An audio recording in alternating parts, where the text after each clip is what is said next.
Hello students, welcome to CBSE प्रैश। So पिछले कुछ लेक्चर्स में मैंने आपको ये बताया था कि पेयर ऑफ लीनियर इक्वेशंस का कॉन्सेप्ट क्या होता है, उसमें दो वेरिएबल्स का क्या कॉन्सेप्ट होता है। उसके बाद मैंने आपको ये बताया था कि पेयर ऑफ लीनियर इक्वेशंस को देख के उसके सॉल्यूशंस कैसे हम लोग प्रेडिक्ट कर सकते हैं, या जैसे मतलब मैं आपको ग्राफ दिखा दूं तो उसमें आप देख के कैसे बता सकते हैं कि इसके कितने सोल्यूशन होने वाले हैं। और ग्राफ देख के भी नहीं तो आप इक्वेशन देख के भी बता सकते हैं कि उसमें किस तरह के सोल्यूशन, जैसे कि यूनिक सोल्यूशन, इनफाइनाइट सोल्यूशन या नो सोल्यूशन। उसके बाद मैंने आपको ये सब बताने के बाद ये बताया था कि इसके इक्वेशंस को सॉल्व करने के कितने मेथड्स होते हैं। उनमें से मैंने आपको दो मेथड बता भी दिए हैं, जिनमें आपको याद हो अगर तो मैंने बताया था सब्स्टिट्यूशन मेथड और उसके बाद बताया था एलिमिनेशन मेथड। तो आज लेक्चर 5 में मैं आपको तीसरा मेथड बताने जा रहा हूँ, जो कि लास्ट मेथड है। वैसे तो मैं इसको कम प्रेफर करता हूँ, पर आपके बोर्ड पॉइंट ऑफ व्यू से ये काफी इंपॉर्टेंट है, तो इसीलिए आपको ये ध्यान से पढ़ना है, ठीक है। So without wasting any time, let's begin.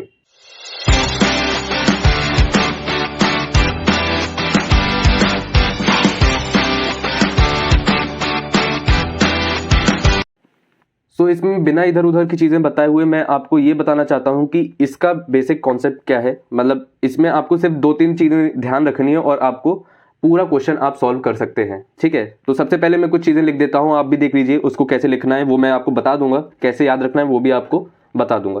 तो सबसे पहले हम लोग लिखेंगे एक्स वाई और 1, ठीक है। एक्स वाई और 1। अब इनके नीचे क्या लिखना है आपको? नीचे लिखना है आपको b1 c2 minus b2 c1। उसके बाद यहां पे नीचे लिखना है आपको c1 a2 minus c2 a1। उसके बाद आपको यहां पे लिखना है a1 b2 minus a2 b1।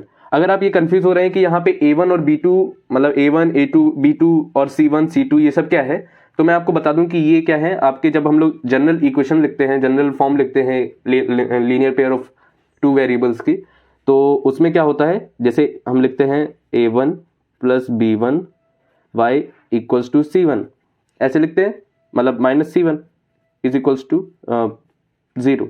और यहाँ पे क्या लिखते हैं a2 x plus b2 y plus c2 is equals to 0। ये आपका जनरल फॉर्म होता है ना, जनरल फॉर्म होता है आपका लीनियर इक्वेशंस का। तो यही चीज इसमें जो a1 और a2 और ये सब जो कांस्टेंट टर्म्स हैं उन्हीं को मैं नीचे लिखने वाला हूं, ठीक है। तो अब इसी से रिलेटेड आपका जो क्रॉस मल्टीप्लिकेशन मेथड है वो इसी के अराउंड रिवॉल्व करेगा।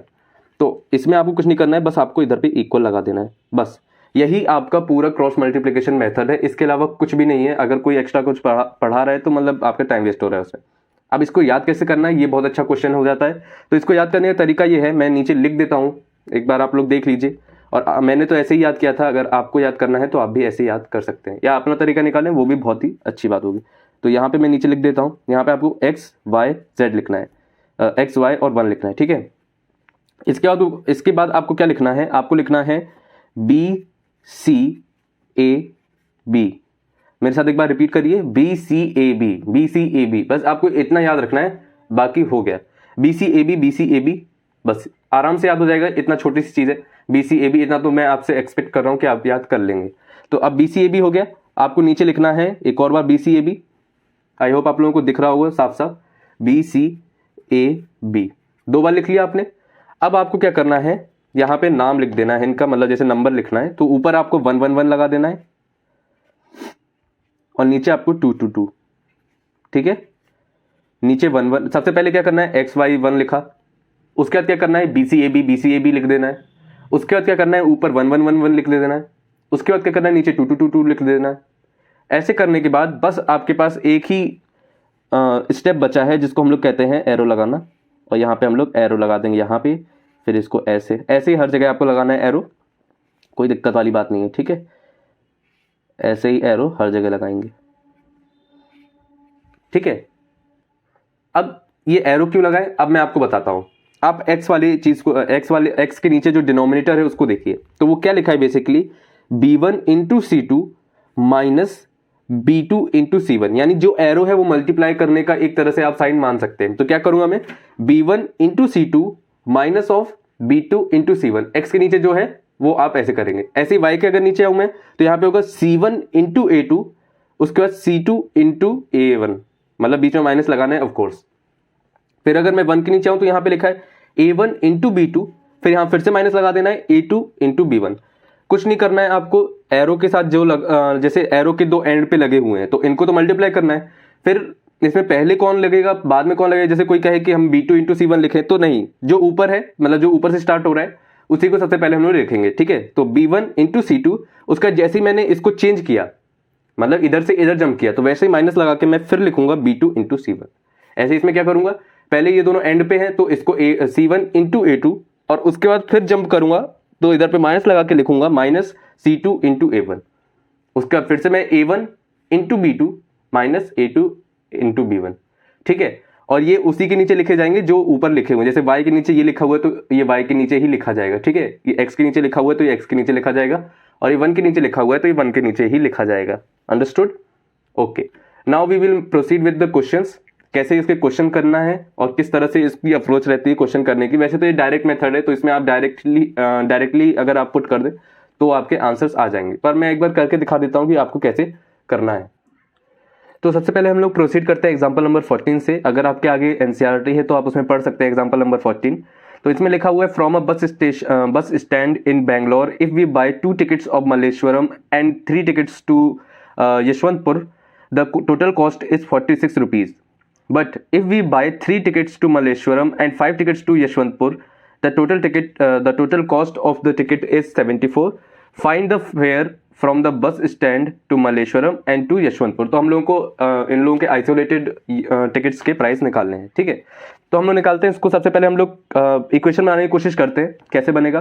तो आप जो मल्लेश्वरम का जो टिकट है उसको हम लोग x लेके चलेंगे और जो यशवंतपुर का टिकट है उसको हम लोग y लेके चलेंगे, ठीक है। तो सबसे पहले है 2 टिकट यानी 2x प्लस 3 टिकट यशवंतपुर के तो प्लस 3y, और टोटल कॉस्ट कितनी है 46 रुपीज, तो ₹46, ठीक है, ₹46। अब दूसरे में आए तो दूसरे में क्या है कि 3 टिकट मल्लेश्वरम के यानी 3x और 5 टिकट्स यशवंतपुर के, तो ये हो जाएगा ₹74 में आपने ये टिकट्स खरीदे। अब हम लोगों को फाइंड करना है कि ये मतलब अलग अलग इन लोगों के कितने टिकट के प्राइसेस हैं। तो इसके लिए हम लोग क्रॉस मल्टीप्लिकेशन मेथड लगाते हैं, क्योंकि अभी वही सीखा है तो उसी को हम लोग अप्लाई करके देखते हैं कि वो आंसर सही लेके आते हैं या नहीं, या कितना कन्वीनियंट है वो हम लोग ये देख लेते हैं। आपको कुछ नहीं करना है, यहाँ पे x y 1 लिख देना है, ओके। और इनको अगर आप इधर पे ले आए तो बहुत बढ़िया रहेगा, माइनस इधर पे लगा दीजिए, इधर पे 0 लगा दीजिए, यहाँ पे माइनस लगा दीजिए, यहाँ पे 0 लगा दीजिए, ठीक है, कोई दिक्कत नहीं है। अब इसके बाद आपको क्या लिखना है BCA, यानी B क्या है यहाँ पे 3 BCA यहाँ पे लिखेंगे हम लोग। तो आपको जैसा कि याद हो ऊपर मैंने जो लिखा था वो अपने आगे लिख लीजिए और मैं उसी के हिसाब से इधर पे लिखना चालू करूंगा। यहाँ पे मैं एक बार और फॉर्मूला लिख देता हूँ, B1 C2 minus B2 C1 is equals to upon C1 A2 minus C2 A1 is equals to A1 B2 minus A2 B1। ऐसे फॉर्मूला लिख लिया, आप जितनी बार लिखेंगे आपको याद होता जाएगा, तो इसीलिए बार बार लिखिए इसको, ठीक है। अब इसके बाद मैं इसमें पुट करता हूँ B1 C2 और इन सब की वैल्यूज। तो सबसे पहले x अपॉन B1 क्या है, B1 होगा पहली इक्वेशन का B वाला, ठीक है, यानी कि ये, तो यहाँ पे B1 होगा 3, तो 3 इंटू C1 क्या होगा ये सॉरी B1 इंटू C2, तो ये हो जाएगा आपका सेकेंड इक्वेशन का जो C वाला पार्ट है उसको हम लोग लेके चलेंगे, तो इंटू 74 माइनस B2, तो B2 क्या है सेकेंड इक्वेशन का, और उसके बाद है आपका C1, तो C1 क्या है फर्स्ट इक्वेशन का, तो 5 इंटू 46। आप भी साथ साथ में करते चलिए ताकि आपको समझ में आता रहे। अगर आप देखते रहेंगे तो आपको शायद ना समझ में आए, अगर आप खुद से ट्राई करेंगे तो आपको समझ में आएगा, फिर आप यहाँ पे क्रॉस चेक कर सकते हैं। अब इधर पे हम लोग लिखेंगे y अपॉन, यहाँ पे आपको करना है C1 है 46 इंटू A2 है 3 into 3 minus C2 which is 74 into A1 which is 2 is equals to 1 upon, अब A1 और A1 है 2 into B2 which is 5 minus A2 which is 3 into B1 which is also 3, ठीक है, ये आ गया। अब ये आ गया है आपके सामने। अब इसको आपको थोड़ा सॉल्व करना है, ठीक है, नीचे वालों को थोड़ा सिंप्लीफाई करना है और उसके बाद जो आएगा वो आपको लिखना है। तो मैं यहाँ पे सॉल्व कर देता हूँ और उस पार्ट को मैं स्किप कर देता हूँ।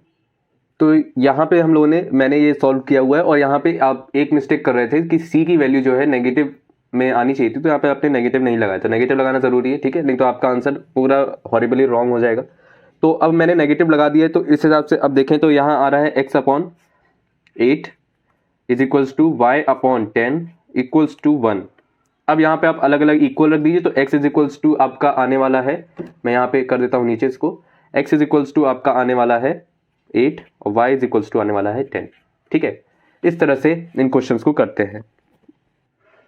अब लगे हाथ में आपको एग्जाम्पल नंबर 15 भी बता देता हूँ, जिसको हम लोग पहले भी कर चुके हैं। तो इसमें लिखा हुआ है 4x plus 2y plus P Y plus 8 is equals to 0 and 2x plus 2y plus 2 is equals to 0।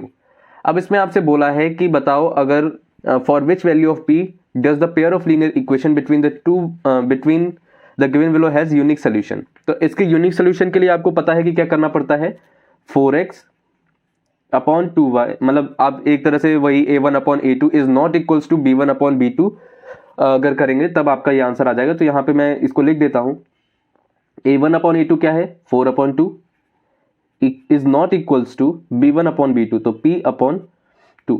अब यहाँ पे आप इसको थोड़ा कैंसिल आउट कर दें और यहाँ पे अगर आप इसको भेज दें तो ये हो जाएगा 4 इज इक्वल्स टू p। तो यानी कि इधर पे नॉट इक्वल्स टू लगाना मत भूलिएगा। तो यहाँ पे p की कोई भी वैल्यू आप दुनिया में डाल दीजिए, कोई भी वैल्यू, इसका यूनिक सोल्यूशन आने वाला है एक्सेप्ट फॉर अगर आप 4 डाल दें इसमें। अगर आपने 4 इसमें रख दिया तो इसका यूनिक सोल्यूशन नहीं आएगा आपका, मतलब कोई और सोल्यूशन आ जाएगा, मे बी आपका नो सोल्यूशन आ जाए, मे बी आपका इनफाइनाइट सोल्यूशन आ जाए। ठीक है, तो यहाँ पे 4 नहीं डालना है, अगर 4 नहीं डाला तो आपका यूनिक सोल्यूशन पक्का है। अगर आपने 4 डाल दिया तो यानी कि आपका यूनिक सोल्यूशन तो नहीं आएगा, कोई और सोल्यूशन आ जाएगा। ठीक है, इस तरह से ये क्वेश्चंस आते हैं, तो आप आई होप कर सकते हैं इनको। इसके बाद आप एक्सरसाइज, अगर आप एग्जांपल नंबर 16 को देखें तो इसमें लिखा है for what value of k will the following pair of linear equation have infinitely many solution. तो इसको भी आपको वैसे ही करना है, आपको a1 upon a2 is equals to b1 upon b2 is equals to c1 upon c2 करना है, सिंपल आपका आंसर आ जाएगा। ठीक है, तो इसको आप आई होप आप लोग खुद ही कर सकते हैं। इसके बाद आप एक्सरसाइज 3.5 भी कर सकते हैं, ट्राई करिए, बहुत ही आसान एक्सरसाइज है, आप कर लेंगे। अब अगली वीडियो जो होगी इसकी लास्ट होगी और उसमें मैं आपको बताऊंगा कि कुछ मतलब जैसे इक्वेशंस रहती हैं वो आपको एक टाइम पे आपको अपीयर नहीं होंगी कि वो लीनियर इक्वेशन है, पर उनको कैसे हम लोग लीनियर इक्वेशन में बना के तब हम लोग उनको सॉल्व कर सकते हैं। ठीक है, तो वो मैं आपको बताऊंगा और उसके बाद अगर हो सकेगा तो मैं कुछ क्वेश्चंस भी आपको बताऊं उसके अगले लेक्चर में। तो तब तक के लिए हम लोग इस वीडियो को यहीं पे रैप अप करते हैं। आई होप आप लोगों को वीडियो पसंद आया होगा, अगर पसंद आया है तो लाइक, सब्सक्राइब और शेयर कर दीजिए और कमेंट में बताइए आपको वीडियो कैसा लगा। ठीक है, सो आपसे मिलते हैं अगली वीडियो में, तब तक के लिए बाय बाय।